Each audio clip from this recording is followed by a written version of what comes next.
this video, I'm going to go over the preamble and point out a couple of things. This time it's going to be basically what's in blue.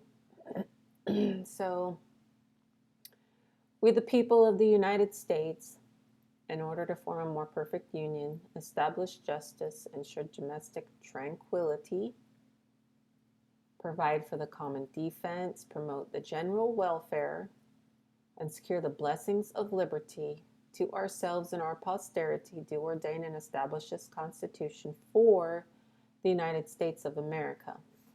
So the United States are doing all these things for the United States of America. Tranquility, general welfare, blessings, and liberty are the definition of republic.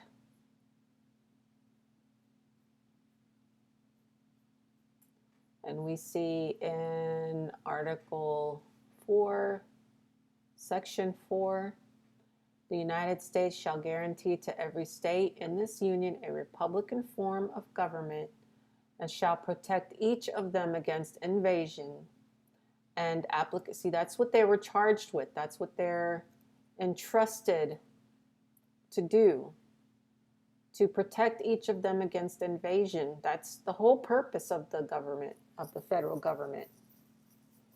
So in this union, meaning the United States, the federal government will be a republic. And as a republic, it'll protect the states. The federal government shall guarantee to every state in this union a republican form of government and shall protect each of them against invasion.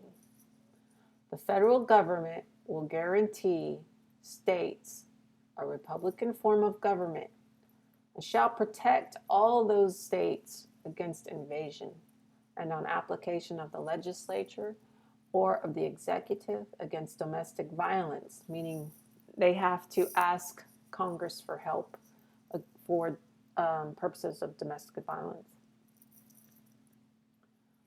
Okay, so I'm going to bring up some definitions in some old dictionaries. Okay, so a republic, in many of the dictionaries I found, and you'll see this, is a commonwealth. It's also called a commonwealth. So a commonwealth is a republic, and a republic is a commonwealth. A commonwealth is a commonweal, W-E-A-L.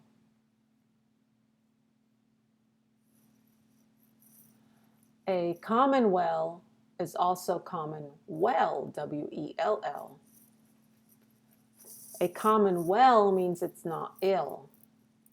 In other words, it's healthy, it's wealthy, and wise. A healthy community is free. They have freedom. They're civil, polite, balanced, tranquil, as we saw in the preamble.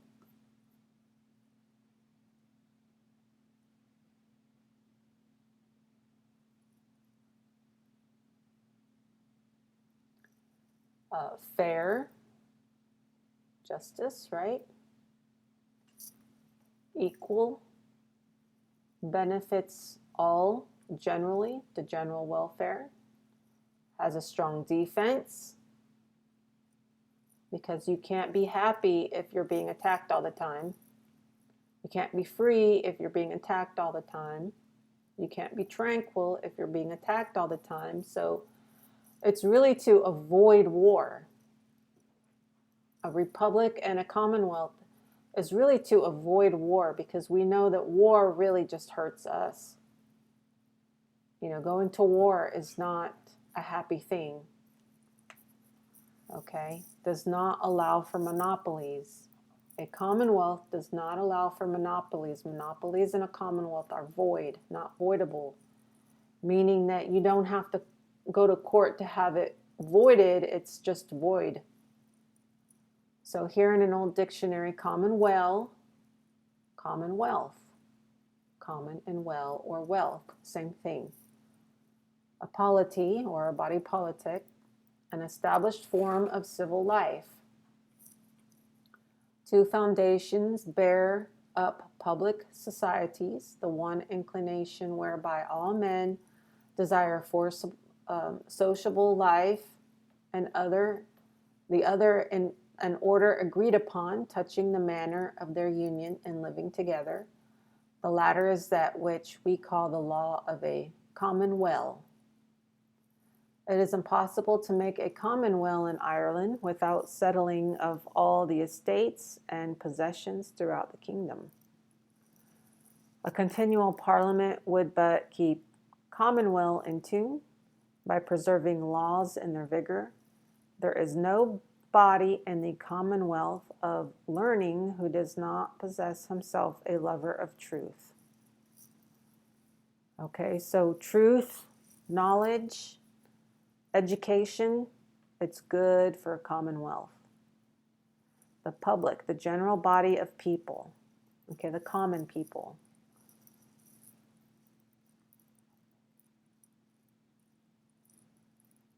The well public, the public well, the commonwealth.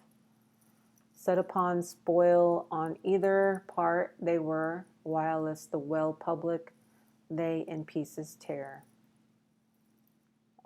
These are just sentences so that you can get an idea of how they use the word or phrase. Well, W-E-A-L, to promote the well or welfare of. Welfare. It's a commonwealth. A republic is a commonwealth. What is a commonwealth? That's happiness, tranquility, justice, friendliness.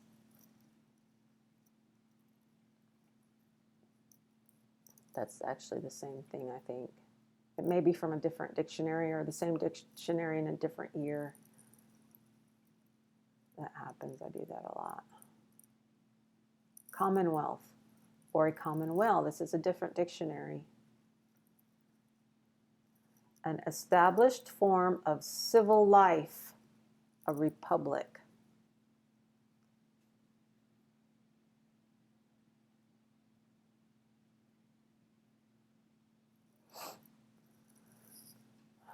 Let's see, this was something else. Public lands, lands owned by the government, not private lands, public lands. Okay, here we go. Republic. Where did that just go to?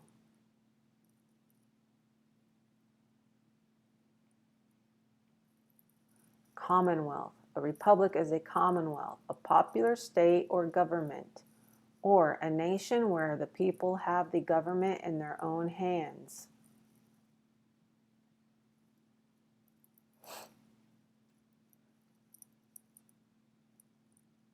Section 4. The United States shall guarantee to every state of this union a republican form of government. I read that to you already.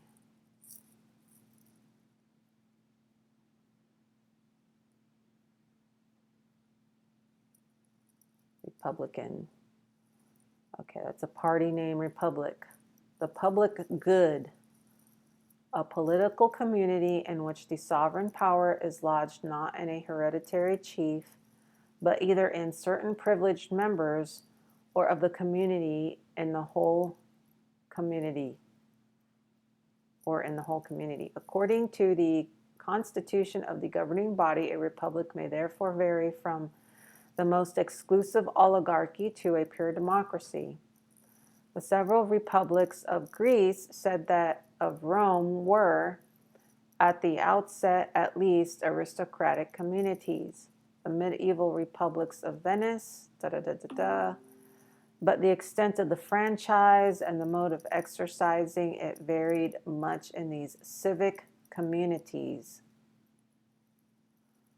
where pure democracy has been tried on a scale unknown elsewhere. But this is talking about, I think, let's see, the most important of modern republics is that the United States of America, where pure democracy has been tried on a scale unknown elsewhere. I disagree with that statement. I really don't think pure democracy has been tried here. Not exactly, because the Constitution doesn't allow for a pure democracy if you really understand the Constitution. But this came from the Chambers Encyclopedia, and I found this on archive.org. Federal Republic consisting of a number of separate states bound together by a treaty, so as to present to the external world the appearance of one state with a central government, which has the power of enacting laws and issuing orders that are directly binding on the individual citizens. Now, these orders that they can directly issue are for the military members. So they can't issue orders for people off federal lands. Okay? They can only issue orders for those on the federal lands that are federal citizens. You find a lot of misunderstandings in various things, so we have to be really careful. This is the same thing, but I think was in a different version of the book. Federal republics, yeah, same thing. Okay, so republic, the public good, a political community in which the sovereign power is lodged not in a hereditary chief, but either in certain privileged members of the community or in the whole community. This looks like basically the same thing. Medieval republics of Venice, Genoa, and the Italian towns were less aristocratic. The sovereign power was held to be vested in the franchised citizens, and every function, legislative, executive, and judicial, not exercised directly by that body, would only be exercised by parties deriving their authority from it. And then wealth, the wealthful, happy, W-E-A-L, full, happy. Okay. Wealth, luxury, or well, W-E-L-L, meaning not ill, from the English well, W-E-A-L. Well, W-E-A-L, prosperity, welfare, eternal happiness, which we saw in the Declaration of Independence. A collective term for riches, material possessions in all their variety, large possessions of money, goods, or lands, that abundance of worldly estate and exceeds the state of the greater part of the community, affluence, opulence, happiness, right? Tranquility, wisdom for your education, a good education, truth, a term embracing all and only such objects as have utility and can be operated in exclusive possession, private property, and therefore exchanged. So, no monopoly on services, no monopoly on power, no monopoly on commerce. Okay, political economists consider labor as the only source of wealth, and political economy treats mainly of the means of promoting the increase of national wealth and removing obstructions to its development. Removing obstructions right now are regulated into poorness, because they are revenue farmers. They're taking money from everything. They're taxing fuel, they tax houses, they tax you by making you get a license, such as a driver's license, any kind of work license, permits. They stop you on the road and they charge you a fee, which is a tax. They ticket you and make you come in and pay a fee. That's all tax. It's all tax. Wealthful, full of wealth. Wealthfully, welly. Okay. This is number 3 of the definition for a commonwealth. A government in which the supreme power is lodged in the people. A republic. Republic. Okay, this is from the 1600s. Well before they wrote the Constitution, and it hasn't changed.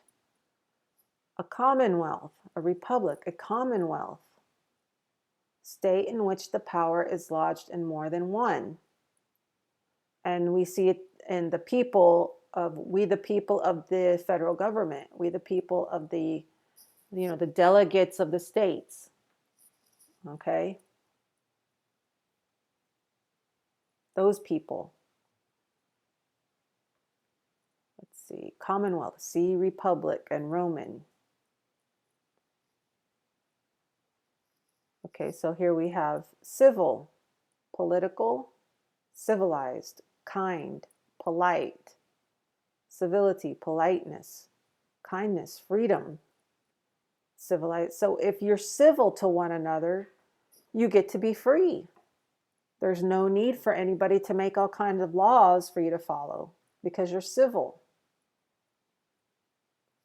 Civilizer, he that reclaims from a savage. Civilly, politely.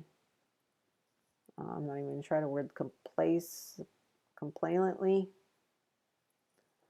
Republic, a commonwealth. Republican, one who holds that a commonwealth without monarchy is the best form of government. Republican, having the supreme power vested in more than one. Republicanism, attached to a republic. Republicanize, to convert a republican, to convert to republican principles.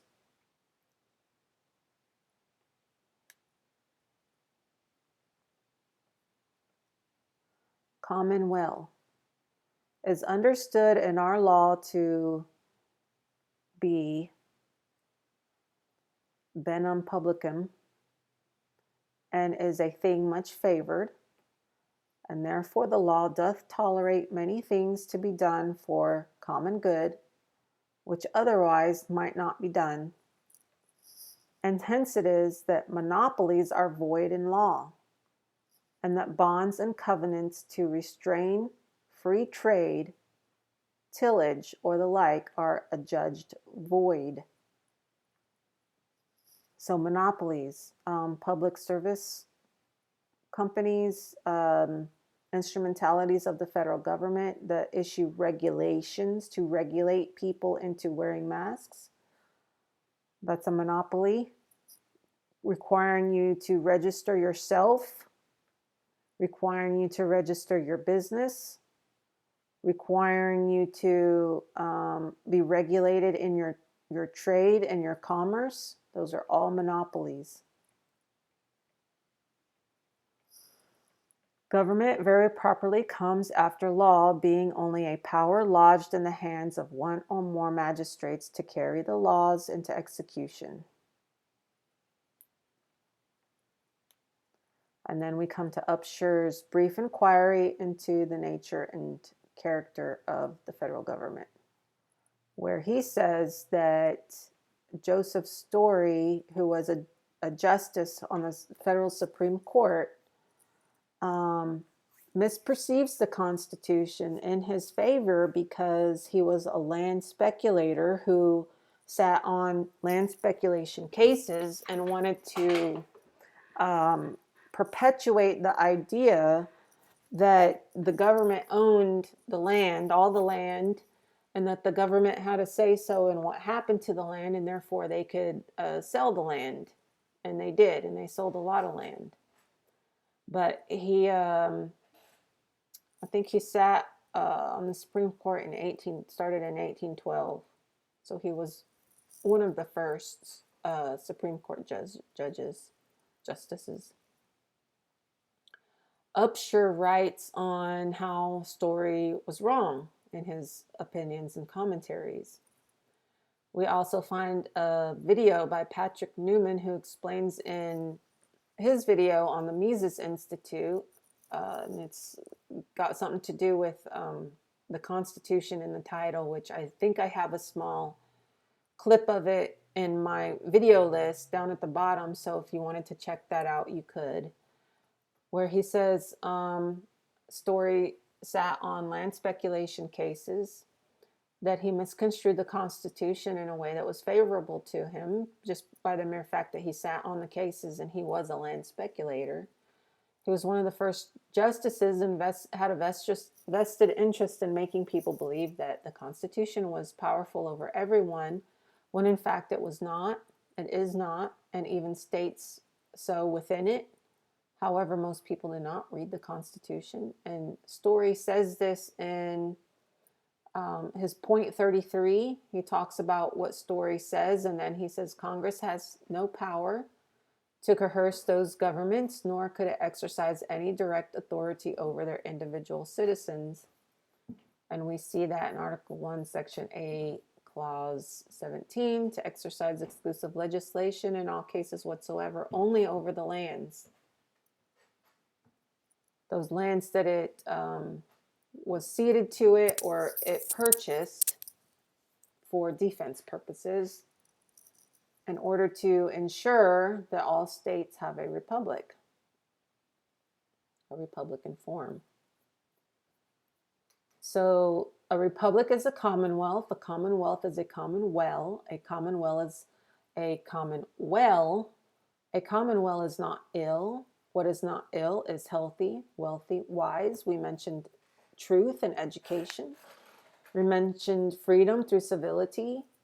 We mentioned tranquility, welfare, and many other things when I read the definitions, that a republic is a commonwealth, and that a commonwealth does not like monopolies because it restricts, and restriction is anti-freedom, and a commonwealth is for freedom.